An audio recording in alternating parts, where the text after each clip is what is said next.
Good morning. Today's date is March 1st, which means that each of us has had 2 months to work on our New Year's resolutions. However, for many of us, our New Year's resolutions are already dead. Why do we struggle so much with New Year's resolutions or really obtaining any sort of long term goal? I read James Clear's book, Atomic Habits, and he challenges the perspective that many of us have on progress.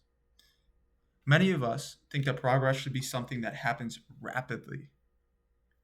However, Clear shows that the most effective way of obtaining long term success is not through radical short term change, but rather through the employment of good small habits and the elimination of bad habits.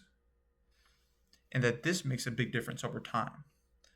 One of the main examples that he uses to demonstrate this in the book is that of the British national cycling team. In the early 2000s, the British national cycling team was a laughingstock of cycling in Europe and around the world.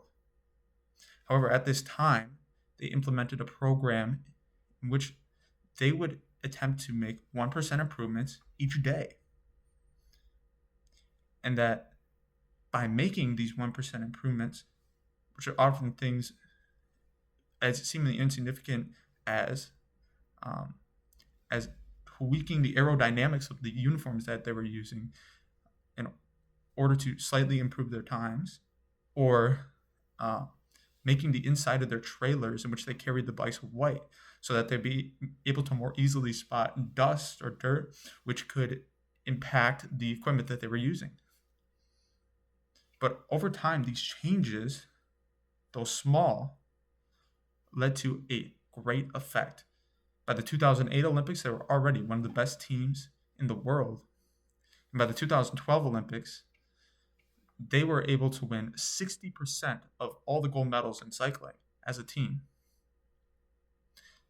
These changes did not come as a result of some drastic overnight change, but rather as a result of a change in system, which is another one of Clear's main points, is that we should focus not on being goal oriented, but on being systems oriented. He says that we do not rise to the level of our goals, but we fall to the level of the system that we use. And the reason that the British national cycling team had success was not because they had the goal of winning the Olympics. Many other cycling teams would have had the same goal, but rather that they implemented a system which was effective in obtaining long term results. And Clear also talks about how it's very important that the habits that we develop are identity based.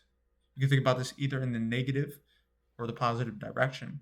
Think about the example of somebody who struggles with alcoholism.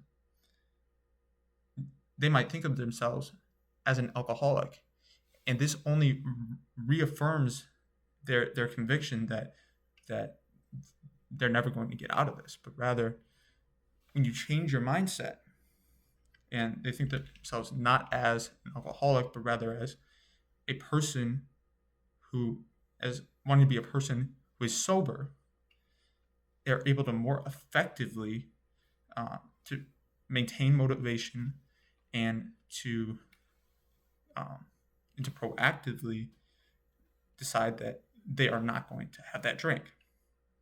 I think that this is something that I can implement in my own life, even as far as something as eating healthy.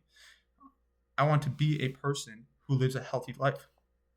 So, because of that, I will choose not to have that unhealthy food and have that healthy food instead. Um, I also think of a couple of other things. Clear explains uh, that in order to form a good habit, we should make it easy, make it obvious, make it attractive, and and make it satisfying. And in order to eliminate a bad habit, we should make it invisible, make it unattractive, make it difficult, and make it unsatisfying. I think that I already had sort of an idea about these things, Um, but I think especially with the making good habits obvious, there's a couple of things that I think I could really implement in my own life. Um, for example, I already have a calendar where I put all of my where I put every second of my day is on that calendar.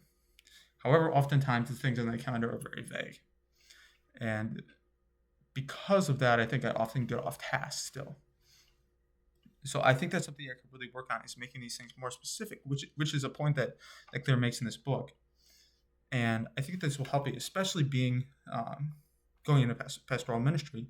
A lot of things that a lot of different responsibilities, and really, being specific about each of those things will help to be able to address those things in a more effective manner.